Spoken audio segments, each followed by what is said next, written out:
വീട്ടിലും നാട്ടിലും ലോകമെമ്പാടും അശാന്തിയുടെ ആരവങ്ങളാണ് നാം കേട്ടുകൊണ്ടിരിക്കുന്നത്. ഈ അശാന്തി സൃഷ്ടിക്കുന്ന പല ഘടകങ്ങളുണ്ട്, പല കാരണങ്ങളുണ്ട്. ചിലയിടങ്ങളിൽ മതത്തിൻ്റെ പേര് പറഞ്ഞാണ് കലാപങ്ങൾ ഉണ്ടാകുന്നത്. ചിലയിടങ്ങളിൽ അത് സമ്പത്തിൻ്റെ പേരിലാകാം. മറ്റു ചിലർക്ക് അധികാരമോഹം കൊണ്ടാണ്. അങ്ങനെ പലതരത്തിൽ ദുർമോഹികളും ദുരാഗ്രഹികളും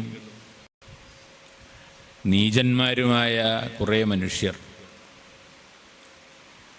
മനുഷ്യരെ നേർവഴിക്ക് നയിക്കുന്നതിന് വേണ്ടി സൃഷ്ടിച്ചു വെച്ച വിഭവങ്ങളെ മനുഷ്യൻ്റെ ഉന്മൂലനത്തിന് വേണ്ടി ഉപയോഗിക്കുന്ന കാഴ്ചയാണ് പലപ്പോഴും നാം കാണുന്നത്. ഈ നിരാശാഭരിതമായ ഒരു സന്ദർഭത്തിൽ നാം നമ്മുടെ ഈടുവെപ്പുകളിലേക്ക്, നമ്മുടെ പൂർവികർ സൃഷ്ടിച്ചു വെച്ച സമ്പത്തിലേക്ക് തിരിച്ചു പോവുകയും അതിൽ നന്മയുടെ ഉറവകൾ കണ്ടെത്തുകയും ആ ഉറവകളെ പുതിയ കാലത്തിന് പരിചയപ്പെടുത്തുകയും ചെയ്യുക എന്ന ദൗത്യം ഒരുപക്ഷെ അതിജീവനത്തിനുള്ള നമ്മുടെ കയ്യിലുള്ള ഏക ആയുധമാണ്.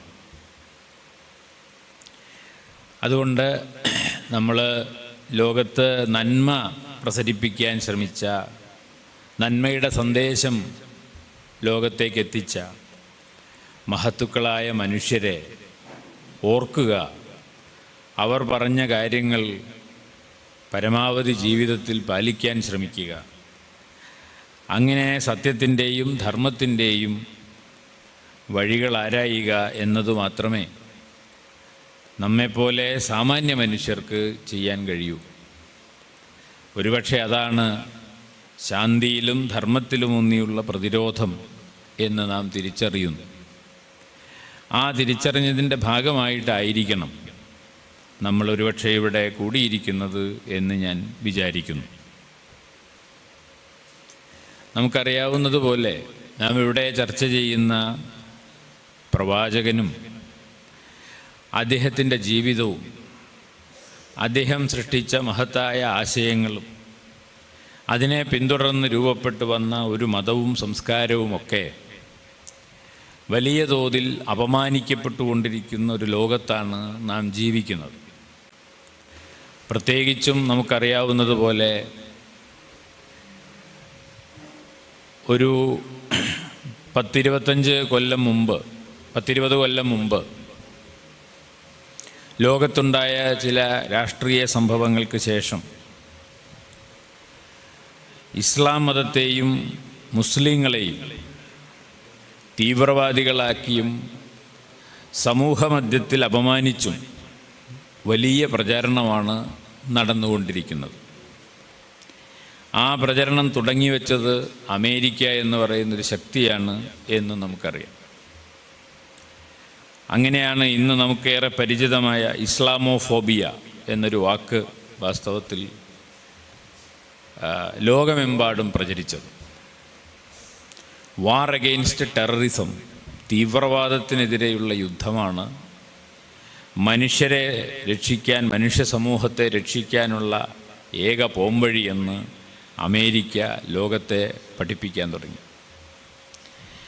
അങ്ങനെ ഇന്ന് നമ്മുടെ ഇന്ത്യ ഉൾപ്പെടെയുള്ള രാജ്യങ്ങൾ ഏറ്റവും വലിയ രാഷ്ട്രീയ അജണ്ട ഇസ്ലാമോഫോബിയയെ ഒതുക്കുക എന്നതാണ് എന്ന് കരുതുന്ന രാജ്യങ്ങളായി മാറിക്കൊണ്ടിരിക്കുക. അതിൻ്റെ ഏറ്റവും വലിയ പീഡനമനുഭവിക്കുന്ന സമൂഹമാണ് പലസ്തീൻ സമൂഹം. യഥാർത്ഥത്തിൽ പലസ്തീനിലെ മനുഷ്യർ ഇന്ന് അനുഭവിച്ചുകൊണ്ടിരിക്കുന്ന നരകയാതന ഇതിനു മുമ്പ് ലോകത്തൊരു ജനതയും അനുഭവിക്കാത്തതാണെന്നാണ് ചരിത്രം പഠിച്ചവർ പറയുന്നത്.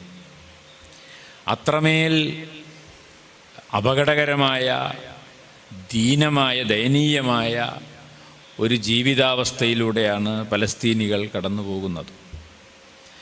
അവരാരും അക്രമികളല്ല, അവരാരും തീവ്രവാദികളല്ല, അവരെല്ലാം മതവിശ്വാസികളായിരിക്കാം. എന്നാൽ മതവിശ്വാസികളാണ് എന്നതിൻ്റെ പേരിൽ ഈ പറയുന്ന ഇസ്ലാമോഫോബിയയുടെ തിമിരം ബാധിച്ച നെതന്യാഹുവും അയാളുടെ കിങ്കരന്മാരും ഒരു ജനതയെ തന്നെ ഇല്ലാതാക്കുന്നതാണ് നാം കണ്ടുകൊണ്ടിരിക്കുന്നത്. അതിൻ്റെ ചെറിയ ചെറിയ രൂപങ്ങൾ ലോകത്തെല്ലായിടത്തുമുണ്ട്, നാം ജീവിക്കുന്ന ഈ രാജ്യത്തുമുണ്ട് എന്ന് നമുക്കറിയാം. ഇങ്ങനെയുള്ള ഇസ്ലാമിനെ പറ്റിയും മുസ്ലിങ്ങളെ സംബന്ധിച്ചും പ്രവാചകനെക്കുറിച്ചും അദ്ദേഹം മുന്നോട്ട് വെച്ച ആദർശങ്ങളെക്കുറിച്ചുമൊക്കെ തെറ്റിദ്ധാരണാജനകമായ നിരവധി കാര്യങ്ങൾ പ്രചരിപ്പിച്ചുകൊണ്ടിരിക്കുന്ന ഒരു സന്ദർഭത്തിൽ യഥാർത്ഥത്തിൽ എന്താണ് പ്രവാചകൻ പറയാൻ ശ്രമിച്ചത് എന്ന് ലോകത്തോട് പറയാൻ നമുക്ക് ബാധ്യതയുണ്ട്. ഒരിക്കലും തീവ്രവാദത്തെയോ അല്ലെങ്കിൽ ഹിംസയെയോ പ്രോത്സാഹിപ്പിച്ച ഒരു ചിന്തകനല്ല പ്രവാചകൻ എന്ന് അദ്ദേഹത്തെ പിന്തുടരാൻ ശ്രമിച്ച ആർക്കും മനസ്സിലാവും. അതാണ്. അപ്പോൾ ആ നിലയ്ക്കാണ് വാസ്തവത്തിൽ നാം ഈ ചടങ്ങിൽ വള്ളത്തോളിനെ മുൻനിർത്തിക്കൊണ്ട് ഇത്തരമൊരാലോചന നിർവഹിക്കുന്നത് എന്ന് ഞാൻ വിചാരിക്കുന്നു.